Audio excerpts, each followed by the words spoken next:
Hi, welcome to Danny Rare's blog.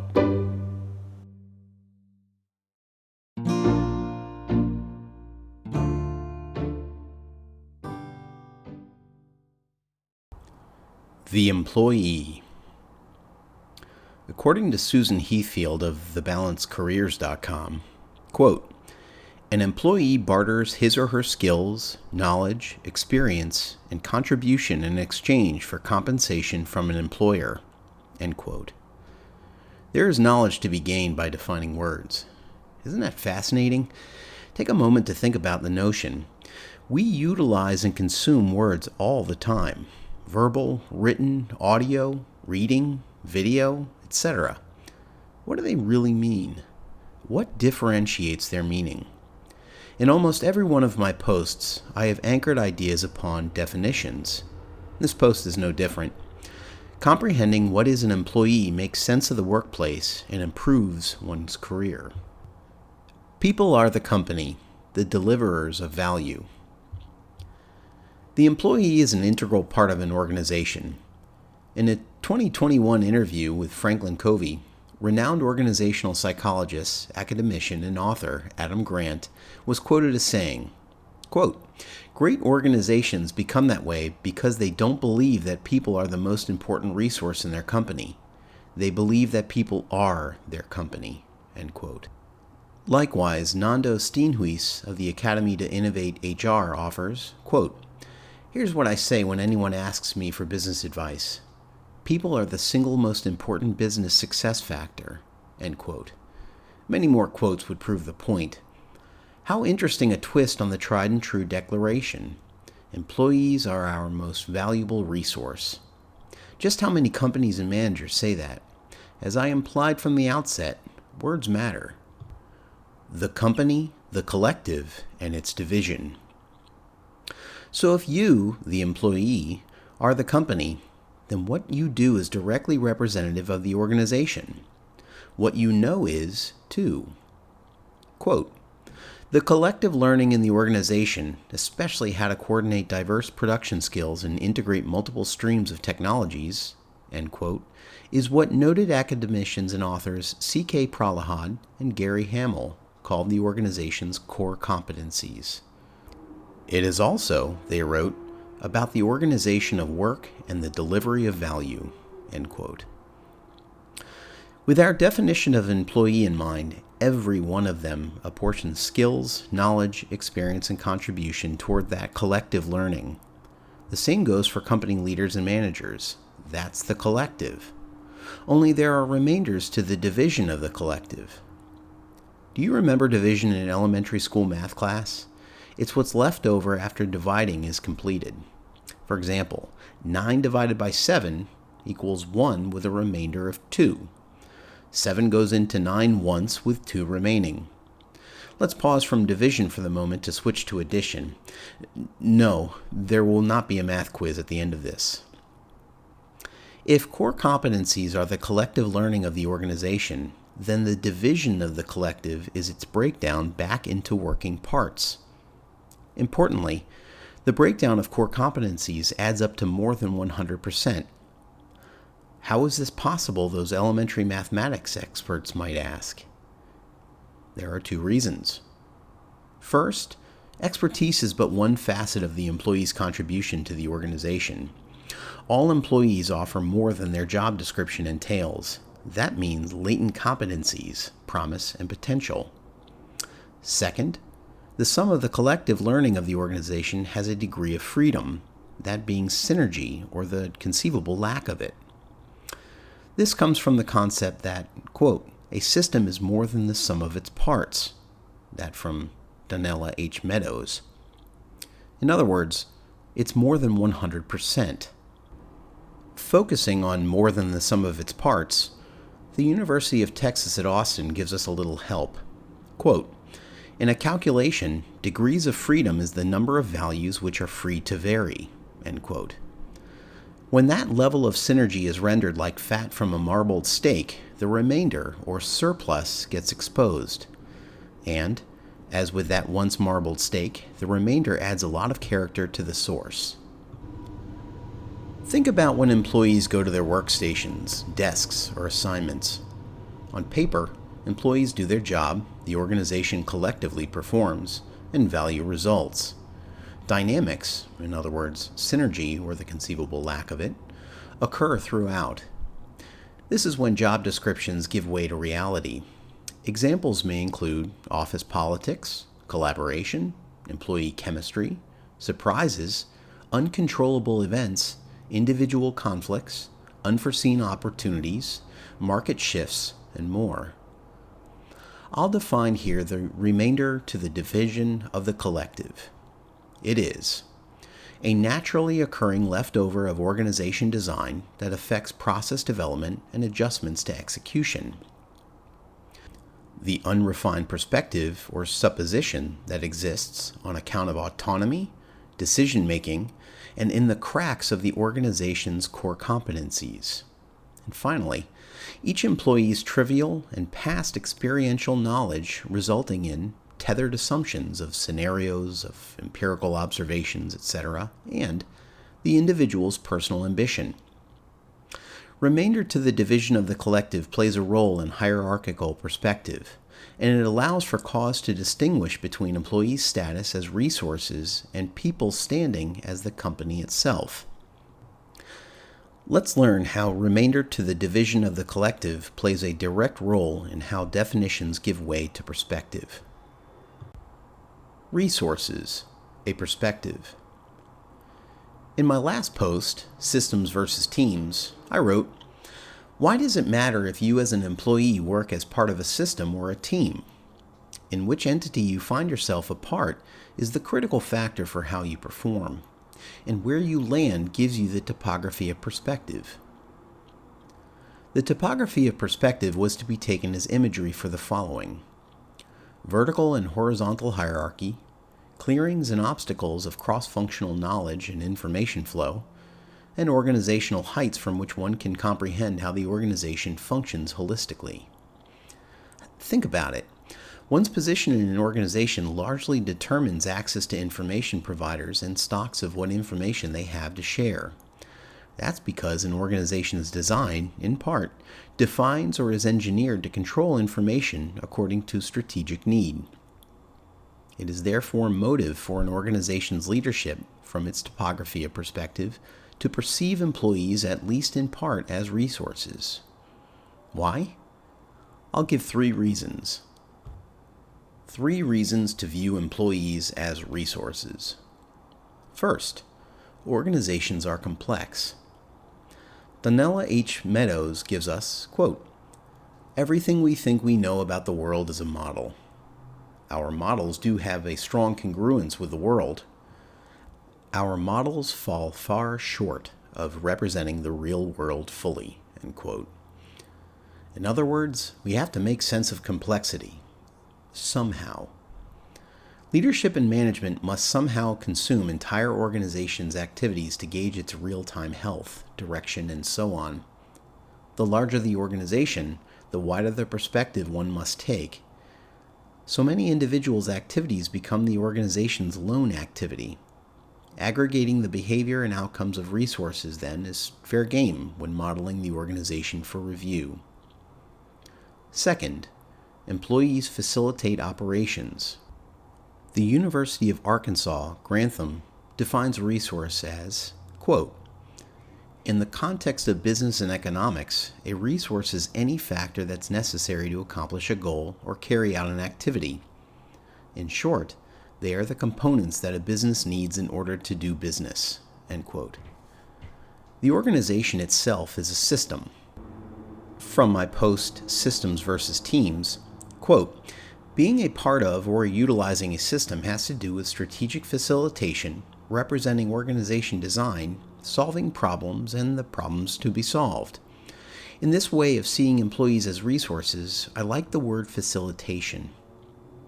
Facilitating operations is effectively synonymous with business processes. From the University of Maryland's University Process Innovation Initiative, quote, "Processes are the means by which work gets done and how value is delivered. They are the fundamental entities that drive progress and are critical to the success of an organization. Business processes must be understood and properly managed in order to be effectively executed, end quote. In order to operate a system, operations must happen. That's logical, right? So unless the business is a sole proprietor with a 100% automated value delivery system, employees are facilitators, resources. Third, operating over time is bigger than just one person. Again, I quote Donella H. Meadows, quote, "System behavior reveals itself as a series of events over time," end quote. Related to the first point about modeling, activities over time is a dimensional perspective. Leadership and management have a broader purview of the organization. They forecast, keep tabs on the market and competitors' past performance, identify risks to success, assess workforce strategy, and much, much more. The keys to the aforementioned are performance over time and information from internal and external sources. Leadership and management have an ability to observe and guide the organization according to system feedback. A generic example, how are we doing as a whole given what has happened? In this way, employees' individual personalities, characters, motivations, and aspirations are too itemized to consider. John or Jane Doe's bad day is not going to have much impact on a 100,000 person organization. A great day won't either. Neither case would likely impact even a 100-person organization. The system still functions. It's more resilient than a single individual. Even CEOs get fired and resign. The organization goes on. The organization's inertia encompasses everyone in it, which means individuals may be expressed as resources amid the whole. Employees are people. Earlier were 3 reasons why employees are resources, altogether components that a business needs in order to do business. So are people just plug and play, swappable? No. I have hopefully explained, perspective is what advocates employees as organizational resources. It's not a personal way of thinking, it's nothing personal. Employees are human beings after all. At scale, though, perspective is sense-making of the entirety and the organization's activities over time. Business is business. When it comes to employees being the company, however, perspective must give way to definition. In other words, employees are resources for the organization, and yet at the end of the day, employees are people first. People are people. It is not by coincidence that the definition of employment is predicated upon being human. My MacBook Pro's dictionary gives the following definition. Quote, "The condition of having paid work, a person's trade or profession, the action of giving work to someone," end quote. I read the words person and someone. People are not robots. Organizations hire people to fulfill their business models to utilize systems of infrastructure, process and procedure, technology, etc., not the other way around. No business purchases laptop computers, desks, or manufacturing machinery with the absolute intent of hiring people to use them. "We need a building so we can fill it," does not occur to any business owner or manager. Cart before the horse. There must be need for those systems and components. The employee's use of them now and or in the future spurs the need to invest. Employees are people. Employees barter skills, knowledge, experience, and contribution in exchange for compensation from an employer. Employees are the company. 3 reasons why employees are the company. Number 1, sentience. Anu Madgavkar et al. From the McKinsey Global Institute wrote, quote, "Each person has a unique, living, breathing set of capabilities. Those capabilities belong to the individual, who decides where to put them to work," end quote. I explained in my post Systems versus Teams that the notion of interchangeability belies the individuals, designed to cooperate. When would-be team members become system cogs, there's a dehumanizing effect. Organizations rely on their people to make decisions, interpret, assess, analyze, sense, observe, collaborate, and many other cognitively based participative activities. Considering employees as simply resources robs their humanity. Perspective, to the extent of magnitude of information to model complexity, is fair game. Treatment, insofar as colorless uniformity and homogeneity, is grossly ignorant, lazy, and unkind. Ironically, it requires compassion to behave like a human. Number 2. Teams of people cooperate. I found a superb article written by Jeff Haddon, 8 Qualities of Remarkable Employees. Before I get to the article, though, the source matters. The publication, Inc.'s target audience is very likely those involved and interested in startups, small businesses, and growth-minded firms. Comparatively so, those who read Inc.'s content may be of a different mindset. In other words, the large corporation or the corporate world employees. I have worked in small businesses, fast growth companies, and large publicly traded corporations. With that, I believe Haddon's is a thoughtful accounting of employee excellence no matter the organization's size. He starts off the 8 qualities of remarkable employees with a home run notion. Quote, they ignore job descriptions, end quote. This is not to say forego responsibilities or do others' jobs or overstep one's boundaries or distrust colleagues' abilities, etc. Haddon justifies the concept. Quote, remarkable employees know without being told there's a problem, and they jump in without being asked, end quote. That's the opposite of, that's not my job. Why does this matter? Adam Grant, who was quoted earlier, has also said, quote, success is really more about contribution. I believe the most meaningful way to succeed is to help other people succeed, end quote. In other words, teams of people cooperate when surprises happen, when a coworker's child is sick, when a client changes its mind, and so forth. The definition of resources, any factor that's necessary to accomplish a goal or carry out an activity, cannot account for such cooperative contribution unless that factor is a person. That goes for small and large companies. Number 3, personal ambition. In a previous post, Scaling Up Personal Ambition, I wrote, think about it. Can you stop being who you are? Tough ask, right? So personal ambition is actually one's personal strategy for achieving one's basis for existence, doing things that satisfy one's personality, character, motivation, and aspirations. We all have personal ambition. That means every employee in every company, and that means staff all the way up to the CEO. Robert E. Quinn and Anjan V. Thakur wrote in the July-August 2018 edition of Harvard Business Review, quote, a higher purpose is not about economic exchanges. It reflects something more aspirational. It explains how the people involved with an organization are making a difference, gives them a sense of meaning, and draws their support, end quote. I like that last phrase, draws their support. It's followership. A matching of values, assumptions, beliefs, and expectations to one's own personal ambition and even that of the organization. If sentience is humanity and teams of sentient people cooperate, then personal ambition ties the two together to form the basis of what I believe Jeff Haddon considered the remarkable employee. Passing someone off as a mere resource revokes personal ambition. Labeling one as a resource disallows that person to have the full capacity of his or her personality, character, motivation, and aspirations. There's a taking of power for the taker's purpose, whatever that might be. Employees aren't resources, they're precious resources, and that's why employees are the company. Balancing perspective, precious resources.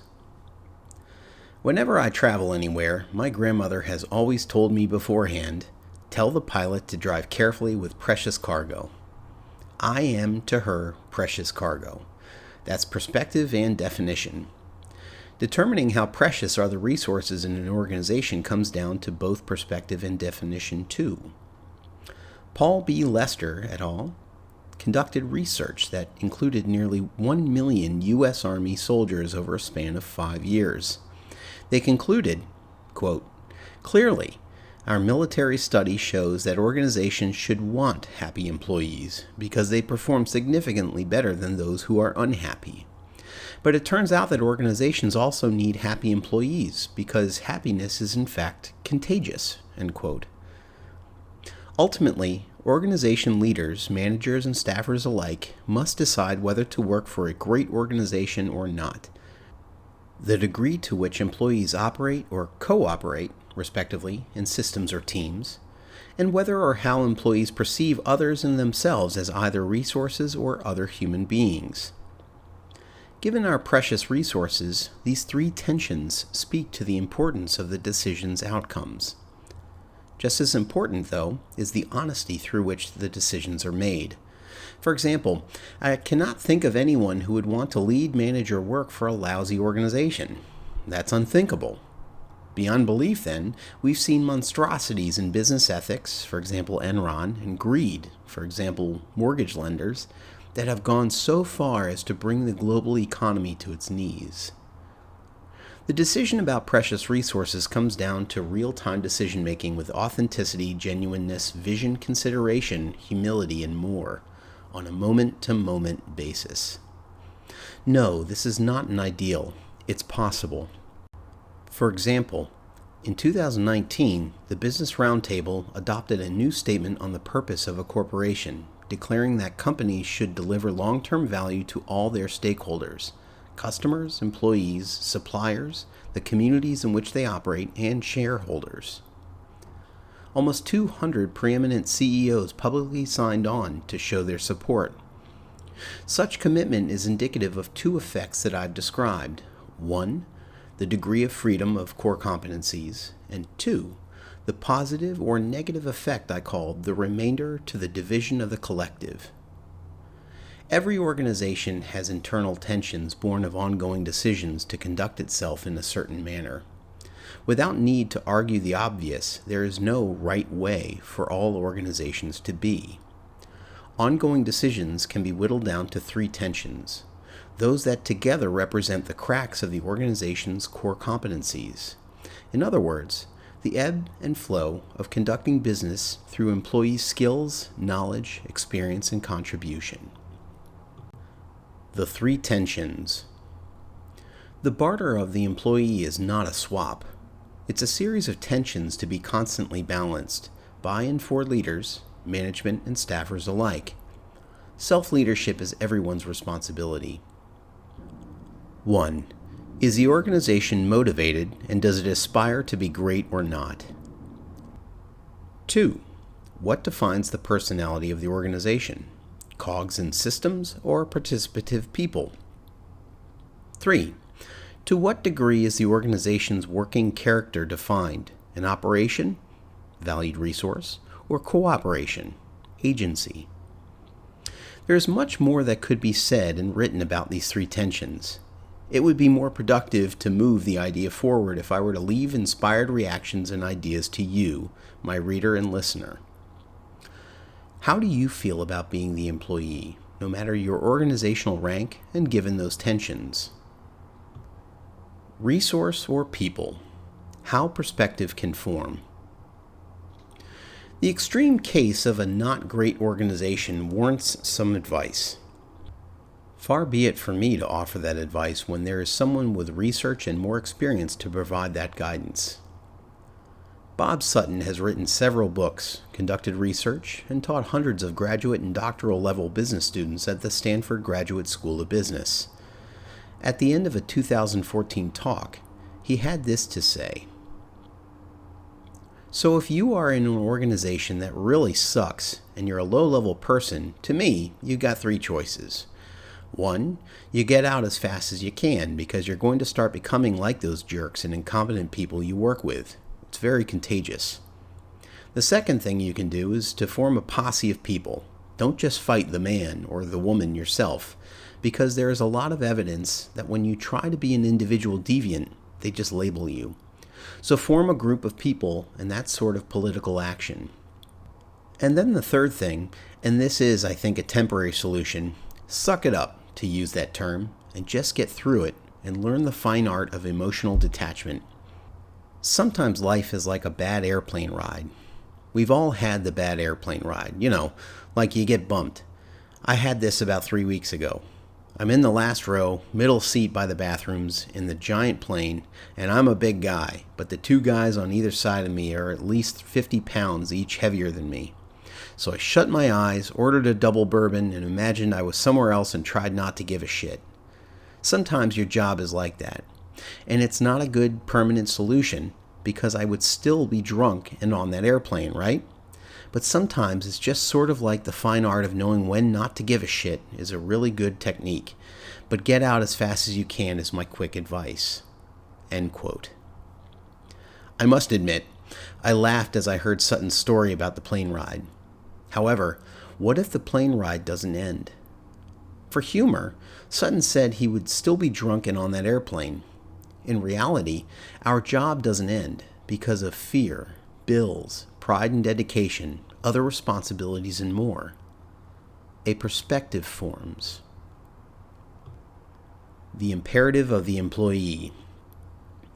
To paraphrase what's been told to me over the years, work is called work because it is. Otherwise, they'd call it fun. I disagree wholeheartedly. In the workplace, perspective and definition are constantly at odds unless they're not. Every organization has wiggle room, even when it seems they don't. That degree of freedom can be a blessing or a curse. It is higher order, conscientious, and perpetual decision-making that balances what dictates a good organization, well-adjusted systems and teams, and cool-headed application of the label resource. Those are the choices every employee must make for others and for themselves. Work is a space or place that makes utilization of one's personal ambition to meet his or her promise and potential in whatever way that promise and potential may elicit results. If this is not the case for you, then rethink your career in terms of your personal ambition. The employee is by definition someone who barters skills, knowledge, experience, and contribution, and by perspective, components that a business needs in order to do business. Thank you for listening to Danny Rare's blog.